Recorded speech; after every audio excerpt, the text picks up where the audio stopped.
The Texas heat already pressed on the concrete when Michael Torres stepped out to check the gear beside his garage. Two Sea-Doos, strapped, clean, perfectly aligned. Three figures blocked his driveway.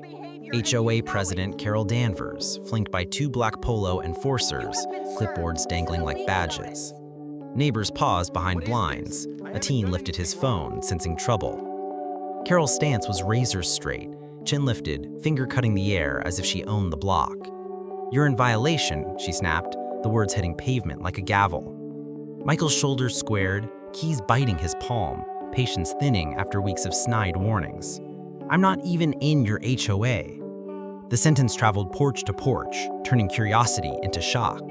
The enforcers postured. Carol smiled like someone who enjoyed fights she started. The street hushed into that dangerous quiet where pride hardens and no one wants to blink first. Carol advanced one measured step, heels ticking authority. She gestured at Michael's side yard, as if circling a crime scene, lips tight with practiced indignation. The enforcers drifted wider to box the driveway, chest puffed, sunglasses hiding doubt. Across the street, a mother hit record, whispering to her toddler to stay by the door. Bored dogs went silent, wind stalled. Carol preached about aesthetics, resale value, the sanctity of order, each syllable sharpened for maximum sting. "Community standards apply to everyone," she added, polishing the line like a badge. Michael didn't flinch. He merely reclaimed a half step of ground that felt like his birthright, the kind of movement that tells a crowd who actually belongs. The cul-de-sac shifted from neighborly to adversarial. People who rarely spoke now traded looks that said, if they can do this to him, what stops them next? The letter arrived like a dare, a crisp notice demanding $100 for unauthorized storage. The font was officious, the logic was thin air. Michael read it twice, then a third time, as if repetition might reveal jurisdiction where none existed. "They don't even own our lot," he said, keeping his voice low for his wife's sake while the kids scrawled at the table, pretending not to listen. Elena rubbed her temple and suggested patience, perhaps a calm email, perhaps nothing at all. But patience met a second notice in days, a third by Friday, each more confident than the last. Neighbors started whispering at mailboxes. The word overreach got legs. Carol, meanwhile, kept waving rules like scripture, and the board followed her lead. The fines were small money, but the message wasn't. Bend, bow, and call it compliance. Michael didn't. Morning brought cameras. Phones raised by men who neither smiled nor introduced themselves. Documentation. One muttered, angling for the Sea-Doos, skimming past the property line as if lines were suggestions. Michael stepped into frame, filling it with quiet refusal. He didn't shove, didn't grandstand. He simply owned his space, forcing their lenses to include him if they wanted the shot. A truck idled at the corner, another neighbor's face glowing blue behind glass. Mrs. Henderson shook her head on her porch, the polite kind of disapproval that carries a lifetime of neighborhood memory. An enforcer drifted an inch too close. Michael's tone dropped a register that ends arguments. "One more step." The man froze. They retreated to the sidewalk, writing anyway, confident the paperwork would do what presence could not.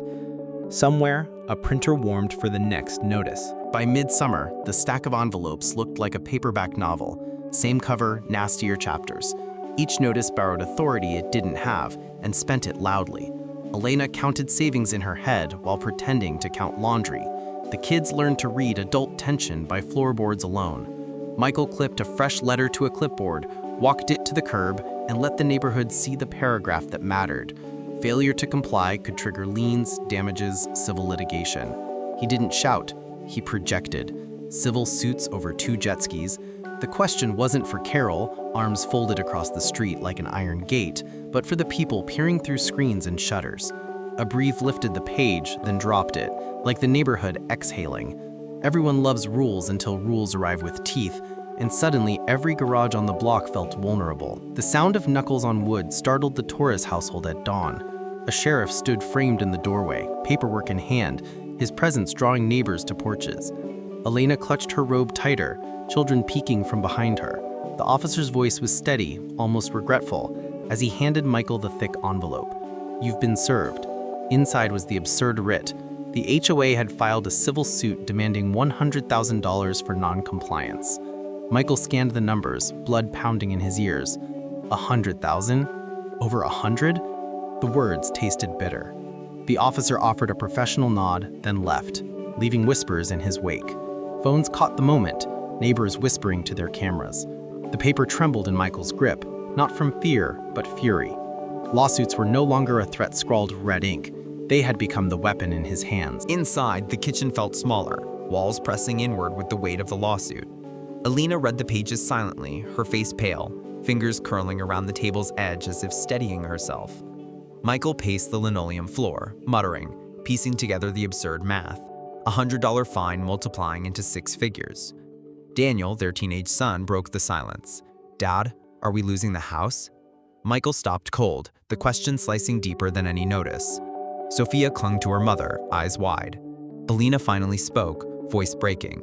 "This is what they want. They want you broken before court." Michael looked out the window at the driveway where it all began, his reflection distorted in the glass. "Then we'll fight," he said, quiet but solid. In that moment, the family stopped being bystanders. They had been drafted into a war. The lawsuit spread faster than wildfire in the Texas heat. By Sunday, every mailbox hummed with the gossip. Some neighbors clucked in sympathy, whispering outrageous over hedges. Others muttered rules are rules and pretended order was worth any cost. Carol thrived in the fracture. She hosted an impromptu HOA meeting on her porch, voice ringing down the street. "If we allow exceptions, we lose standards." Her finger jabbed to the air as if convicting Michael before a jury. Across the street, Mrs. Henderson shook her head, muttering to her husband, "She's drunk on it now." Phones cut snippets of every speech, every glare. Michael, silent but visible, stood at his date, hands on the railing, eyes fixed on Carol. The divide wasn't quiet anymore. It was open, loud, and tearing the neighborhood into camps. A week later, a black sedan idled at the curb. Out stepped Victor Hale, the HOA's chosen attorney. Pinstripe suit gleaming, hair slicked back, smile sharp as glass. He didn't knock.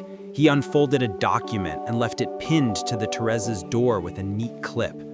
Neighbors filmed from porches, whispering his name like a villain's introduction. Michael picked up the pages, scanning the legalese that twisted ordinary life into violation. He laughed once, bitterly. "This isn't law, it's extortion." Elena's eyes filled, her silence louder than words. Victor turned on his heel, pausing only to adjust his cufflinks for the cameras before slipping back into the sedan. The HOA had upgraded its tactics. No more clipboard threats. Now it was lawyers in pinstripes and dollar signs bigger than most mortgages. The lawsuit wasn't just Michael's problem anymore. It was a specter hovering over every lawn. Neighbors found themselves counting their own violations in secret. A faded fence here, an overgrown shrub there. Fear is contagious, and Carol used it like currency. Flyers appeared in mailboxes, warning of non-compliance penalties, unsigned but unmistakable in tone. Marcus, the team with the live stream, whispered to his viewers, "They're making an example out of him." Meanwhile, Michael's yard became the stage everyone watched. Kids slowing their bikes, parents tugging them along quickly. The house was no longer a home. It was a cautionary tale, with shingles. And still, Michael stood each morning in his driveway, hands on his hips, daring them to push harder. He wasn't retreating, but he was learning what it felt like to fight an army from his own front step. By now, the neighborhood had split cleanly down the middle. Some waved at Michael with sympathetic nods. Others crossed the street to avoid him. Porch conversations paused whenever he walked past. Carol spun the story her way, warning that lawlessness spreads if unchecked. Her allies echoed the phrase like a chant. At night, Michael overheard murmurs drifting through open windows. If the court sides with him, the rules mean nothing. Across the fence line, Mrs. Henderson pressed her hand over Michael's arm and whispered, "They're afraid of her, but they're afraid for themselves too." He nodded once, jaw tight. The fight wasn't only about sea-doos anymore. It had become a referendum on control, and the jury was every nervous neighbor caught between fear and conscience. The courthouse smelled of dust and polish, benches filled with curious neighbors who wanted to watch the showdown. Carol sat near the front, posture like steel, Victor Hale at her side with a briefcase that gleamed. Michael walked in with Elena at his shoulder, nerves hidden behind a steady stare. The judge's gavel cracked, the room stiffening like the block had on that first day. Victor rose smoothly, voice dripping confidence as he painted Michael as a reckless rebel, ignoring community rules that everyone else respected. Michael shifted, eyes narrowing. Elena's hand squeezed his arm. His turn was coming, but for now he had to sit, listen, and watch his life be twisted into a caricature for a gallery of familiar faces. When Michael finally stood, the air sharpened. He wasn't a practice speaker, but truth hardened his words. He laid out the obvious. His property was outside HOA jurisdiction, his sea-doos harmed no one, the fines had no legal footing. A ripple moved through the benches. Some nodded, others frowned. Victor sprang up, objecting with flair. Ignorance of the law is no excuse. His tone wasn't for the judge, it was for the neighbors watching, his hands slicing the air like a maestro. Michael leaned forward, voice firm but low. This isn't ignorance, this is theft dressed as order. Carol's lips pursed into a smile sharp enough to cut glass. The gavel slammed, warning both sides. It sounded less like order and more like the rhythm of war.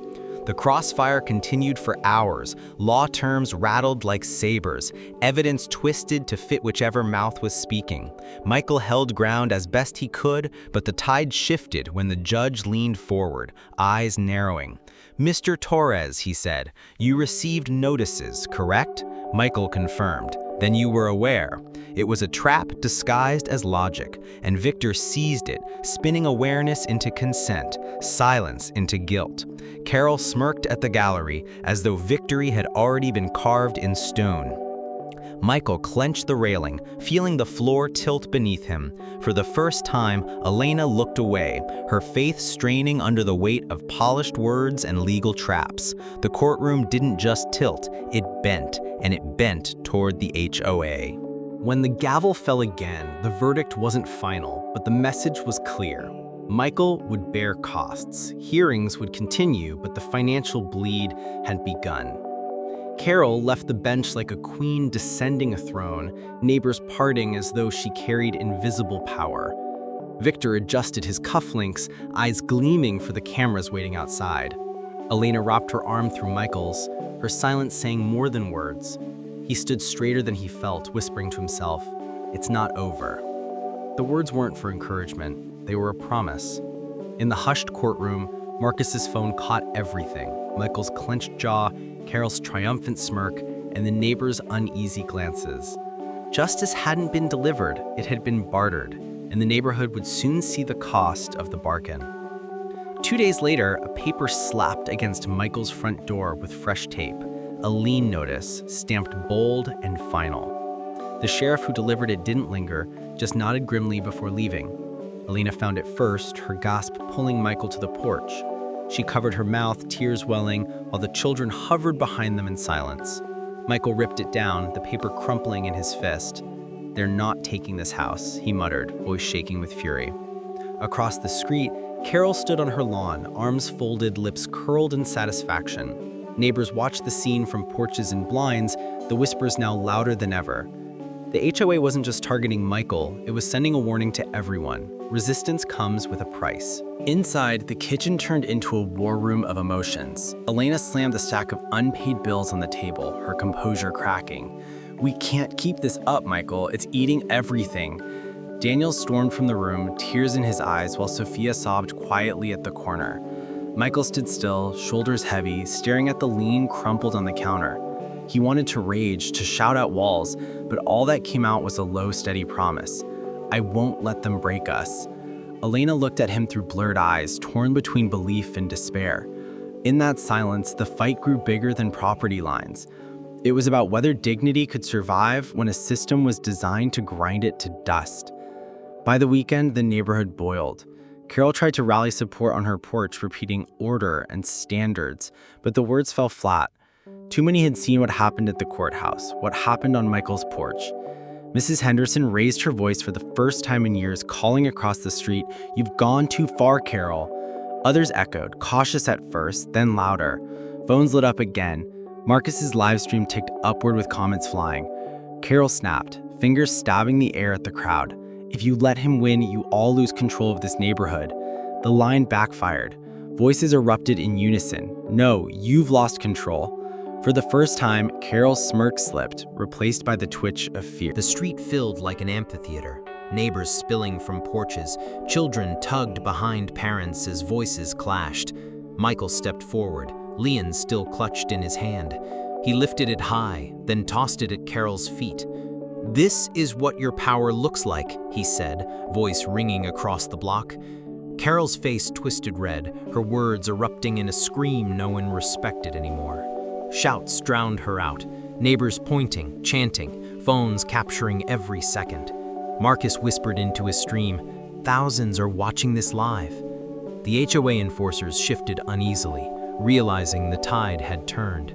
For once, Michael wasn't alone. The block had chosen sides, and the weight of their voices fell squarely against the woman who mistook fear for leadership. As the sun dipped behind the rooftops, the noise simmered into a tense quiet. Michael stood tall in the middle of the street, sweat streaking his brow but eyes steady. He didn't shout this time. He spoke with the calm authority of a man who'd endured enough. "You can take my money, you can stack papers on my door, but you'll never take my dignity." The words carried through porches, across lawns, into the phones of strangers watching from afar. Carol shrank beneath the stairs, no longer a queen, just a neighbor stripped bare. The crowd erupted not in celebration, but in something heavier, solidarity. In that moment, Michael hadn't won back dollars or papers. He'd won the one thing the HOA couldn't seize: respect. And respect once claimed spreads faster than fear.